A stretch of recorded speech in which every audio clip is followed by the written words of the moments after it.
ሰው ሆኖ መራብ ከባድ ነው ከዚህ በላይ የከፋ ነገር ምን አለ እሱስ እውነትህን ነው አሁን እኮ ሰውን ባለባበሱና ባለው ሀብት እንጂ በአመለካከቱና በማንነቱ የሚለካ ሰው ጠፍቷል አዎ እሱ ነው ቀላል ሰው አይደለም ጊዜ አስተሳሰብ ከፍ ያለ ሚሰማን የለም እንጂ እሱማ ነበረ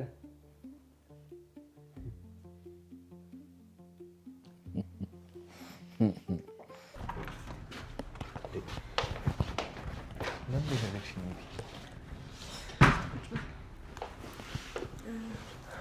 የሆነ ነገር ለማከረ ነበር ምን ነበር አባዬ ለዳጣ እናቷ ሊነግራት ነው እንዴ መሰለኝ ግን እርግጠኛ አይደለሁ እማዬ ባለችትማ መናገር የለበትም አባዬ በጣም የደከመ ይመስለኛል በቃ ሁሉም ነገር ተናግሮ ድብልቅልቁን ሊያወጣው ነው አባዬ እንደዚህ ያደርጋል ብዬ አላሰብም ግን ለዳጣ እናቷን ይነግራታል እናቷን ሲነግራት እማዬ ማውቀው ይቀራል እንዴ እናቷን ታውቂያታለሽ እንዴ በምን አውቃታለሁ እኔ አላውቃትም እኔ እንጃ ይቢ አባዬ በማዬ ፊት እናቷን ይነግራታል ብዬ አላሰብም ቢነግራትስ አይነግራትም ይቢ እሺ ቢነግራትስ ናታን እሺ ቢነግራት ምን እናድርግ ናታን በቃ ራሱ እኮ ይሄን ጨነቀኝ እሺ ምንድነው ማድረግ ያለብን ናታን ከባድ ነው ይቢ በማዬ ፊት ምናገር ከሆነ ናታን በቃ ተደባድበን ማስቆም አለብን ለዳጣ ብቻ ከፈለገኝ ጋራት እሺ እንሞክራለን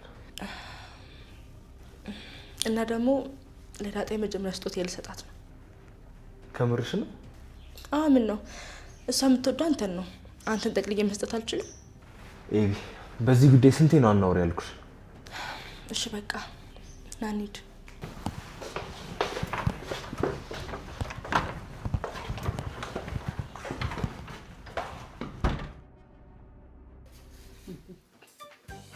እናመሰግናለን ለዛይ እንግዲህ አሁን የመጀመሪያው ስጦታ የምትሰጥልን ውሃ ትሆናለች ዋይ የኔ ቆንጆ ምንድነው ያዘጋጅሽላት እስኪ ነው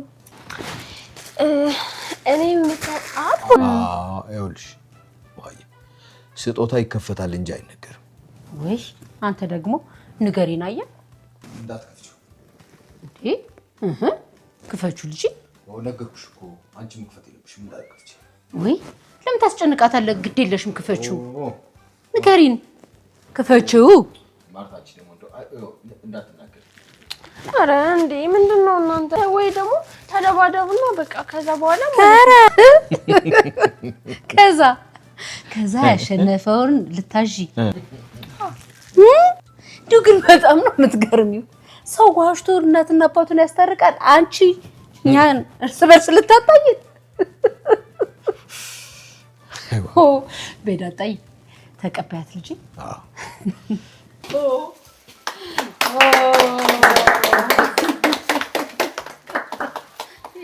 ደስ ጭቁም ነገርኛማ ይከፈት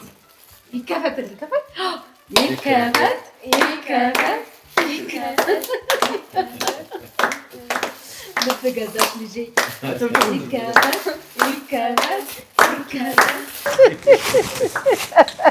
እንዴ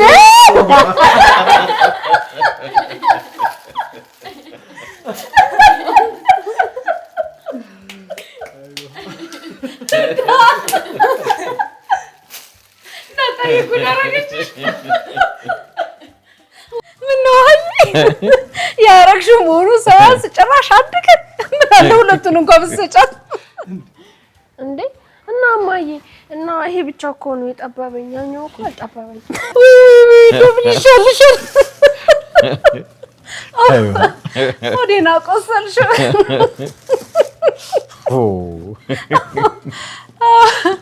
እስኪ ደግሞ እንደሷ ሌላ ጉደኛ ማን ነው ተረኛ ስጦታ የሚሰጣት ማን ነው እሷ ደግሞ ታስቀናው እሺ እስኪ የኤቢኤን ስጦታ ለማየት የቋቋኝ ሞቅ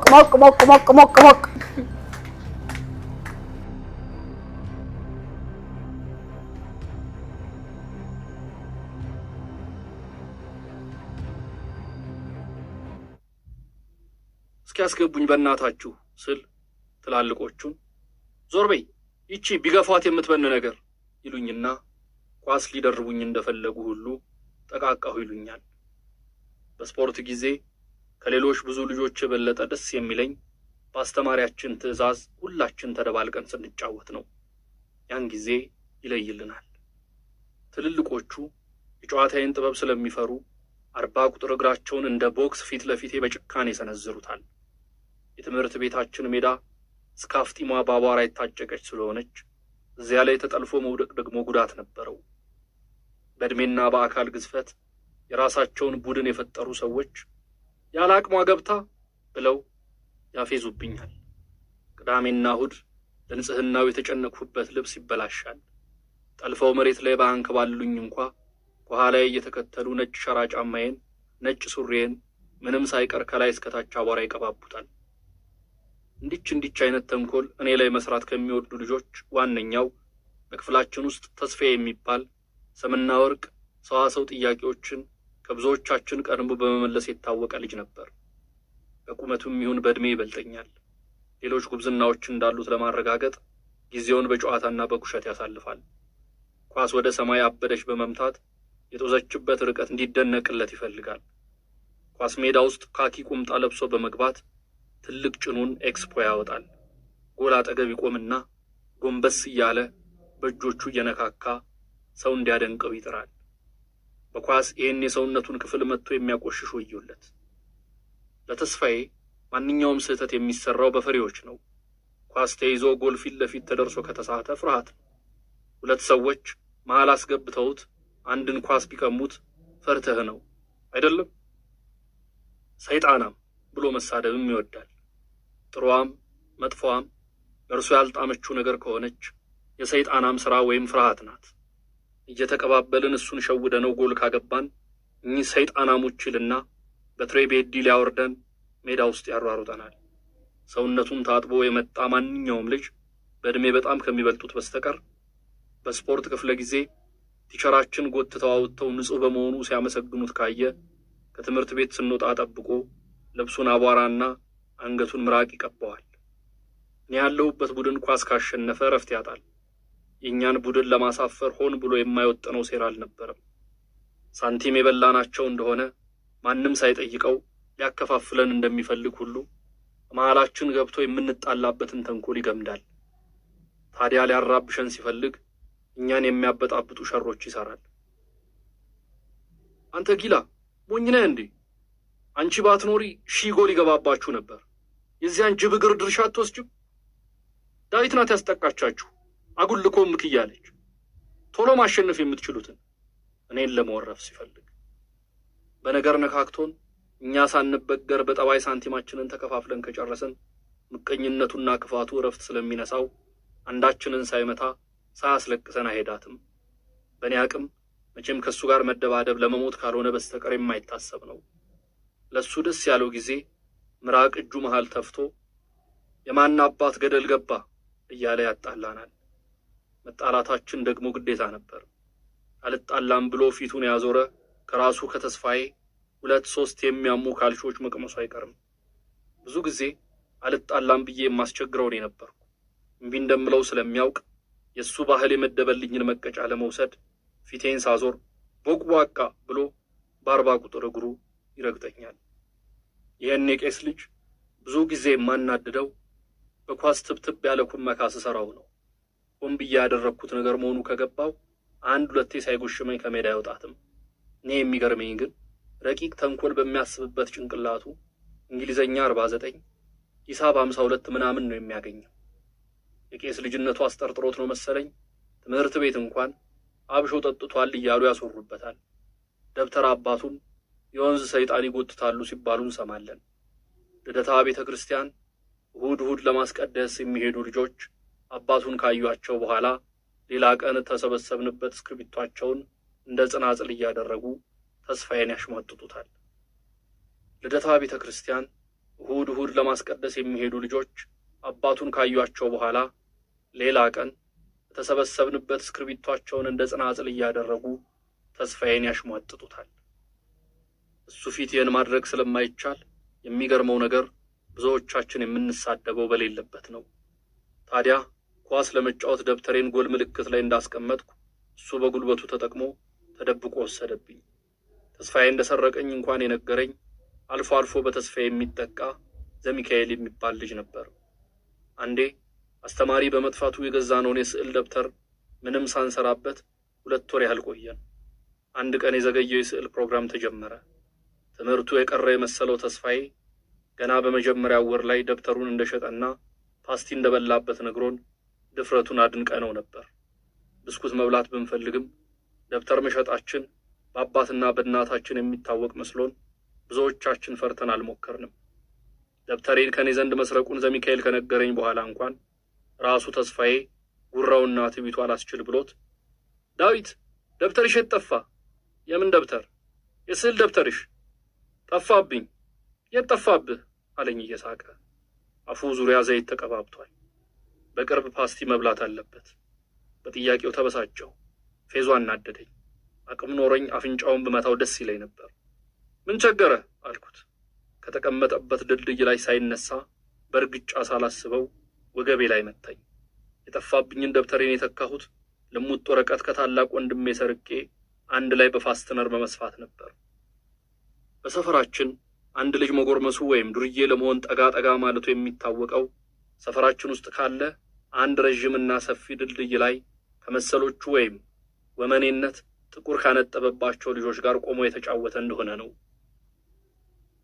ለኔም ቢሆን ከአስፋልቱ ወለል 1 ሜትር ያህል የሚርቀው የድልድዩ ደጋፊ ጠርዝ ላይ አንዳንድ ጓደኞቼ ቁጭ ብለው ከጎረምሳ ኩሊዎች ጋር ገበጣ ሲጫወቱና አውራ መንገዱ ጭር ሲል አስፋልቱ ላይ በቾክ ሲቸከችኩ ያስቀኑኛል።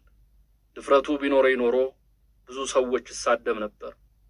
አንድ ቀን ከ10 ሰዓት በኋላ የታሪክ አስተማሪያችን ተረት ሲነግረን ሳለ የመውጫ ጊዜያችን ስላሳለፍን ወደ ቤት ሲሄድ ብቻዬን ነበርኩ።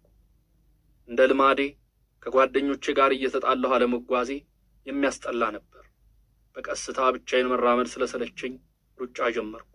ባልንጀሮቼን ከሩቅ ድልድዩ አጠገብ ሳያቸው ፍጥነቴ ጨመረ። አሉበት ስደርስ ጓደኞቼ ሲጫጫሁ ሰማሁ። በል በእናትህ ድገም፣ ፈራህ እንዴ? ስለ ፍርሃት ሲነሳ በተለያየ አርዕስት ስር የሚመነዘር ቢሆንም እኔን የሚመለከተኝ መሆኑ ስለማይቀር ወደ እነሱ መጠጋት አስጠላኝ። ቢሆንም በዚህ በኩል ማለፍ ግዴታዬ ስለሆነ ድልድዩ ተጠጋሁ። ዳዊት ዳዊት፣ በዚህ ቧንቧ ላይ ትሄጃለሽ? እንዴት አልኩት ተስፋዬ። በእጅሽ እየተንጨዋለልሽ። በድልድዩ ስር ከሚፈሰው ወንዝ ላይ በጣም ርቆ የተዘረጋ ቧንቧ አሳየኝ። ከዓመት ወይም ከ2 ዓመት በፊት ከእናቴ ጋር ገበያ ይመስለኛል ደርሰን ስንመለስ የወንዙን ምስጢር ለማየት ጎን ያለውን መገደቢያ በ2 እጄ ይዤ ወደ ላይ እየተሳብኩ ወደ ታች ለማየት ስሞክር እንዴ ጋኔን ይምታህ ደግሞ ሁለተኛ እንዳላይህ። ምኑ ደስ ይላል፣ የጋኔን ቦታ እኮ ነው ካለችኝ ወዲህ ብጓጓም እስክጠግብ ድረስ አይቼው አላውቅም።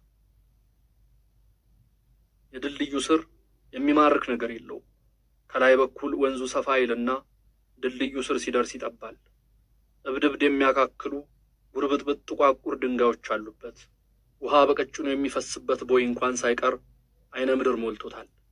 የተላልቁ አለቶች ጫፎች እንኳን በማያማምሩ ጉድፎች ተሸፍነዋል። እባካችሁ እሷን ተዋት አለ ተስፋዬ። ቅልጥፍናውን ደግሞ ለማሳየት ትልቁ ቧንቧ ላይ በ2 እጁ ተንጠልጥሎ እየተወዛወዘ ወደ ሌላው የድልድዩ ጎን ተሻገረ። ሁላችንንም መብለጡ ደስታ ሰጥቶት 3ኛ ጊዜ ደገመ። የሰረቀብኝ ደብተሬ ትዝ አለኝ። በእውነትም ይህን ድርጊት መስራት መቻሉ አስቀንቶኛል። ቢሆንም ጥላቻዬ ይበልጣል። ጥላቻዬም ቅናቴም ብዙ ነገሮች አስረሱኝ። ከድልድዩ ስር ያለው ቆሻሻ ተረሳኝ።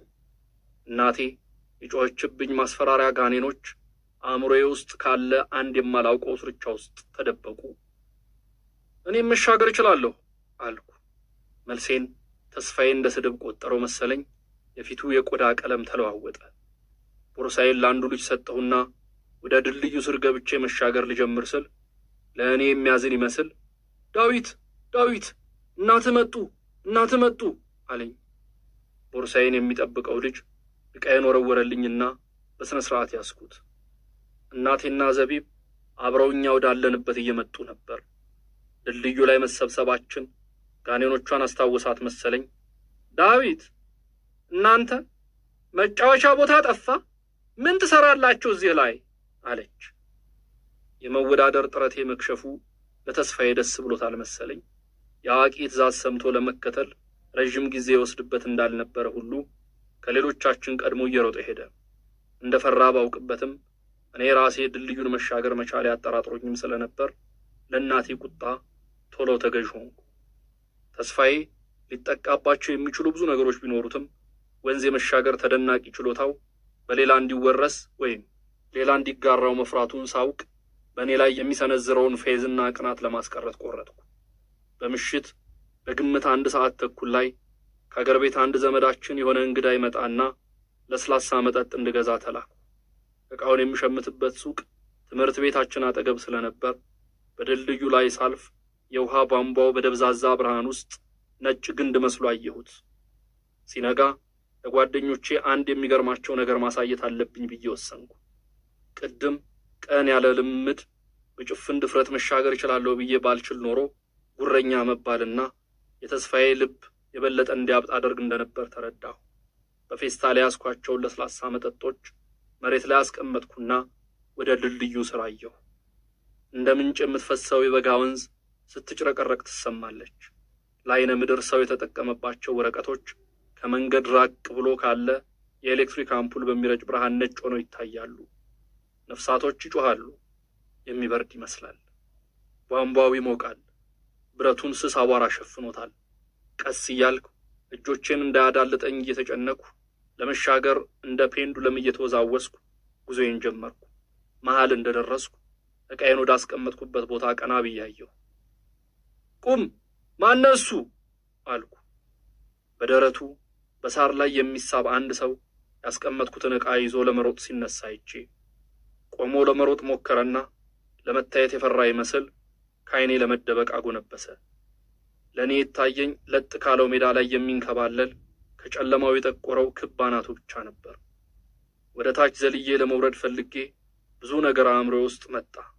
ሰውነትን በሚያስጠላ ጥፋት ማጨማለቅ፣ አጉል ቦታ መውደቅና መሰበር። የቧንቧዬን ጉዞ ቶሎ ጨረስኩና ከድልድዩ ስር ወጣሁ። የገዛሁትን ለስላሳ መጠጥ ተሸክሞ የሮጠው ሰው ላይ ለመድረስ ትንሽ ሮጥኩ። ማንንም ላገኝ አልቻልኩም። ቤቴ ተመልሼ የተላኩበት ዕቃ በሙሉ እንደጠፋ ስነግራቸው ማመን አልቻሉም። እና ምን ይሁን ደግሞ መለቀሱ ነው? የኔ መኳንንት ልባንጃ ላጭስልህ አለች እናቴ። ሳያቋርጥ የሚፈሰውን ባይ እንኳን አላሳዘናትም። አባቴ ቁጣም ሆነ ሳቅ ሳያመልጠው ትክ ብሎ ሲያይን ቆየና ዘቢብ ለምን አብረሽው አትሄጂም ነበር አለ። እኔን ስተተኛ ላለማድረግ የፈጠረው ጥበብ ነበር መሰለኝ። እናቴ ከኔ ዘላ ዘቢብን መከላከል ጀመረች። እሷ እዚህ አብራኝ የምትሰራው ነገር አላት። ለመሆኑ እሱን መከላከልህ ነው? በሌላ ይግዛ። ወደ እኔ ዞራ ጅሎ በል አሁንም ጥለህና አለች። አባቴ ብሮች ከኪሷ ወጣና እጄን ይዞ ጥቂት ርቀት አብረን ከቤት ወጣን። እንዴት ጠፋብህ አለኝ። ብሮቹን በእጄ ካስያዘኝ በኋላ ቀኝ ጆሮዬን ለማጫወት እየጎተተ ለመናገር ፈራሁ። የሚያስፈራ ነገር አለው አለኝ። አይነ ባር ጢስ ከወንዙ ከፍ ብሎ ይታያል። የት ነው የጣልከው? ድልድዩ ጋር። ሰዎች ቀሙህ? ጋኔኖች አሉበት የተባለው ወንዙ ውስጥ ገብቼ በቧንቧ ስንጠላጠል የማላውቀው ሰው እንደወሰደብኝ መንገሩ ዝምተኛ አባቴን የሚያስቆጣው መሰለኝ። ሰማየ ሰማያት በወጣ መቀመቃት በወርድ ማምለጥ እንደማልችል ገብቶኝ ታሪኩን እየፈራሁ ነገርኩት። የጠበቅኩት ቁጣ አልመጣም። እንደ ጣር ማበር ያየሁትን ጣጣ በአባቴ ሳቅ ታጅቤ ያለፍኩት። አሁን ታዲያ ምን አስበሃል አለኝ። ምኑን አልኩት። ቧንቧውን ስለመሻገር። ቀና ብዬ አየሁት። ይስቃል። ትከሻዬን ነቀነቁ። ምንም እንደማለት አይነት። ልጁን ነገ አትገጥመው? እንዴት? በቧንቧው እንደምትሻገር አሳየው። ከወንዙ እንቁራሪቶች ሲንጦሾጦሹ ይሰማል። የተናገረውን አላመንኩትም። እናቴ ተከትላን የምትሰልለን መሰለኝ። ወደ ኋላ ዞር ብዬ አየሁ። በል እዚህ እጠብቅሃለሁ፣ ገዝተህና አለኝና ከጀርባዬ ወደፊት ገፋ አረገኝ። ሩጫዬን ጀመርኩ። የሌሊት ወፎች በጨለማው ውስጥ እየበረሩ ሊገጩኝ ትንሽ እስኪቀራቸው ይቀርቡኝና ውልብ ብለው ወደ ጎን ወይም ወደ ሰማይ ይበራሉ። ነገ ራቀችብኝ። ወደ ማታ ትምህርት ሲያልቅ ድልድዩን መሻገር መቻሌን ለማሳየት ትዕግስቱ ስላልነበረኝ ለምሳ ወደ ቤት ስንመጣ ከልጆች ቀድሜ ከብርቱካን ትንሽ ወንድም ጋር ድልድዩ ዘንድ ደረስኩ። የጠፋብኝን ዕቃ አስቀምጬበት የነበረው ቦታ ቆምኩበትና ሳሩን በርግጫ መታሁት። ድልድዩ አጠገብ ጫጫታ መኖሩን ስለሰማ መሰለኝ ተስፋዬ እየሮጠ መጣ። ብዙ ተማሪዎችና አላፊ መንገደኞች ተሰብስበው ድልድዩን ስሻገር ይመለከቱኛል። ለሁለተኛ ጊዜ ተሻገርኩ። ቢወድቅስ አሁን ይሄ ምን መስራቱ ነው? አለ ተስፋዬ። ትልልቆቹ ሰዎች አብረው ተከትለውት እንዲቆጡለት ድምፁን ከፍ አድርጎ፣ አንዳንዶቹ እንደ ሕፃናቱ ተጃጅሎ ላለመመልከት ብቻ አክረውም ባይሆን የሚሰማቸውን ደስታ ለጥቂት ጊዜ ከልለው እንዴ የዛሬ ልጆች ቢወድቅስ አሁን? ግድ አልነበረኝም። ለሶስተኛ ጊዜ በዚያው ደርሶ መልስ ሰራሁኝ። ጨርሼ ከድልድዩ ስር ከወጣሁ በኋላ አንተ ብትሰበርስ ከዚህ ላይ ወድቀህ አለና ተስፋዬ ለእኔ ያዘነ እንዲመስል ወገቤ ላይ በ40 ቁጥር እግሩ ረገጠኝ። የልቤን ስለሰራሁ ሌላ ቀን ሲመታኝ የሚሰማኝ ንዴት አልመጣብኝም። እንደውም ሳቅኩ። በሚቀጥለው ቀን ማታ ይመስለኛል ትልቅ ጩኸት ሰፈራችን ውስጥ ተሰማ። ሰው ሁሉ ከቤቱ ወጣ። መቼም ለወሬ እዚያ አካባቢ የማይንሰፈሰፍ የለም። ይህ ደዌው አሁን ተሽሎት እንደሆነ አላውቅም። ከታላቅ ወንድሜ ጋር ዳማን እንጫወት ስለነበር ዘግይተን ወጣን። ምን እንደተፈጸመ እንኳን አልጠየቅንም። ሰዎች ያዩትን የሰሙትን ይለዋወጣሉ። ማን? የቄሱ ልጅ ተስፋዬ። ምን አለ በሞትኩት እኔን። ሌላው ምን ሆነ? ከድልድዩ ላይ ወድቆ ነው አሉ። ምን ሊሰራ ሄደ? ያ ድልድይ ላይ አትቀመጡ የሚስብ ነገር አለው ሲሏቸው አይሰሙም። ደህና ነው። ሌላው ምን ደህና ነው? ሰው ይድናል ከዚያ ላይ ወድቆ? ቢድንም መቼም በደህና ይድን ሳይለከፍ። እኔ አሁን የተወሰዱት አንድ ጎልማሳ ሐኪም ቤት እንደመውሰድ ወደ ቤት ያንጠለጥሉታል። ወንድሜ ጓደኛህ አይደለም? አንዴ አታየውም? ወደ ተስፋዬ ቤት ለመሄድ መንገድ ከጀመርኩ በኋላ ፍርሃት ተሰማኝ። ከነ ተስፋዬ ቤት ግቢ እኔ ቆምኩበት ድረስ ጫጫታ ይሰማል። ሰዎች እየተራገሙ እያዘኑ ከቤት ይወጣሉ። ብዙም አዛውንት ሴቶችና ወንዶች የወጡትን ይተካሉ። ርጋፊ ወሬ ይዘው ይገቡና እውነቱን ይዘው ይመለሳሉ። ከጥቂት ጊዜ በኋላ አምቡላንስ ቀይ ማሸዋን እያሾረች መጣች።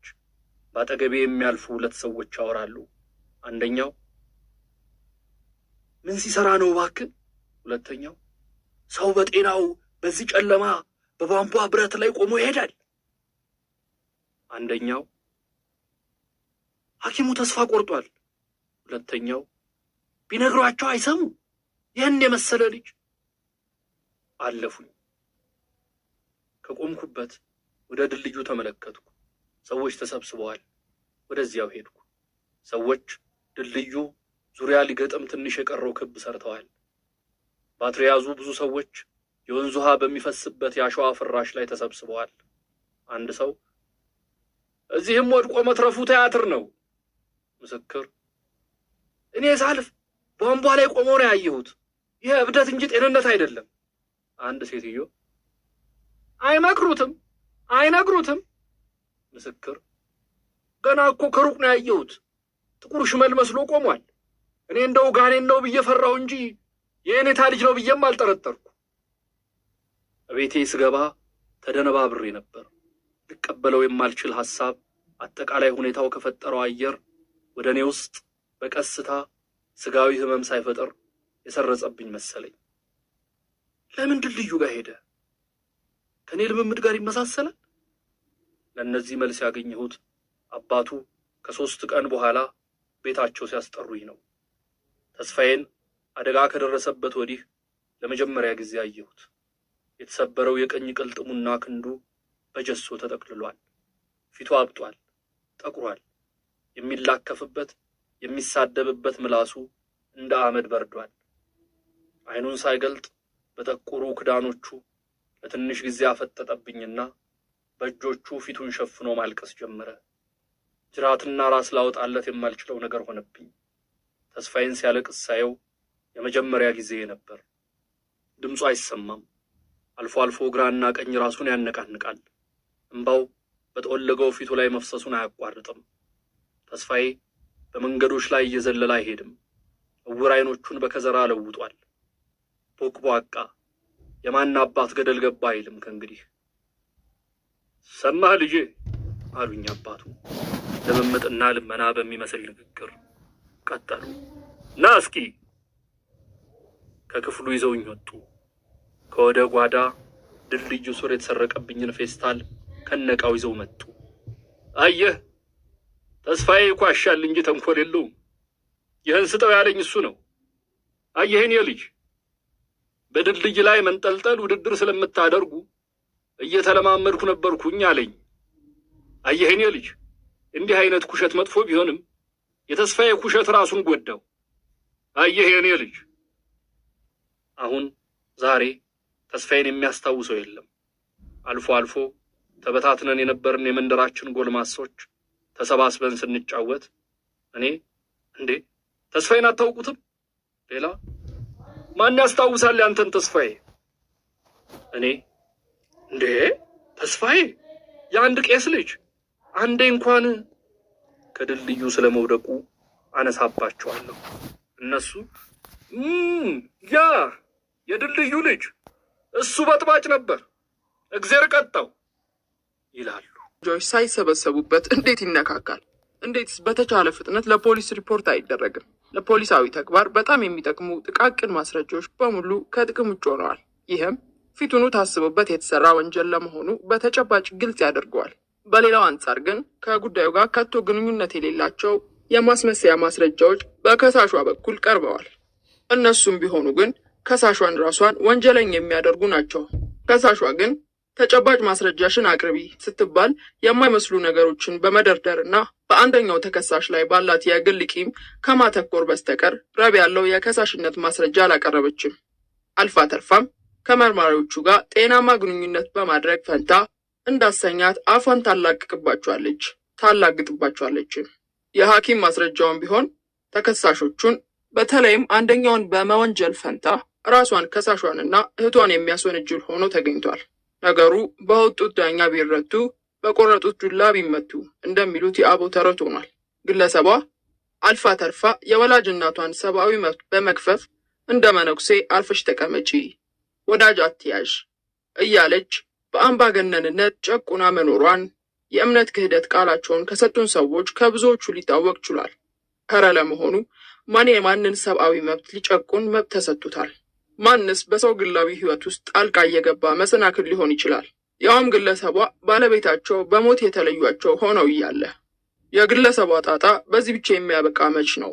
መንግስት አምኖ ከፍተኛ ህዝባዊ አደራ የጣለባቸውን መርማሪዎች የወንድማችንን ደም ለማውጣት አልተንገበገባችሁልንም እናንተ ጉቦ በሊታዎች እያለች መሳደቧና በየጊዜው ዱላ ቀረሽ ረብሻ ማንሳቷም በጥልቀት ከተመረመረ የሚያስጠይቃት ነው። ከሁሉም በላይ የሚያስገርመውና የሚያስተሳዝበው የራሷ የቤት ሰራተኛ ለጥያቄ ቀርባ ወንድምየው በጣም አምሽቶ መሄዱን አውቃለሁ፣ ለብዙ ሰዓት ግቢ ውስጥ ሲመካከሩ ነበር፣ በመጨረሻም በማህደር የተከተተ ጩቤ ስትሰጠው አይቻታለሁ፣ ያለ ወትሮዋም ስልክ ስትደውል አድራለች ብላ የሰጠችውን የእምነት ቃል እንደ ቂም በመያዝ የለፋችበትን ደሞዟን እንኳ ሳትሰጣት በፍልጥ አገላብጣ ከቤቷ እንደ ውሻ ማባረሯም ተደርሶበታል። ከዚህም በተጨማሪ ግለሰቧ ከዶክተር ጓደኛዋ ጋር በመመሳጠር የገዛ ወንድሟን በህገ ወጥ መንገድ ከሀገር ለማስኮብለልና በስሙ የሚጠራውን የኬክ ቤት ድርጅት ለመውረስ አቅዳ የማስኮብለያውን ፎርማሊቲ ጨርሳ መቀመጧን ከሟቹ የግል ሳጥን ውስጥ በተደረገው ፍተሻ ሊደረስበት ችሏል። በተያያዥም ውጭ ሀገር ከምትኖር ጓደኛዋ ጋር ሚስጥራዊ ግንኙነት ማድረጓም ታውቋል። በዛም በኩል ክትትሉ እንደቀጠለ ነው።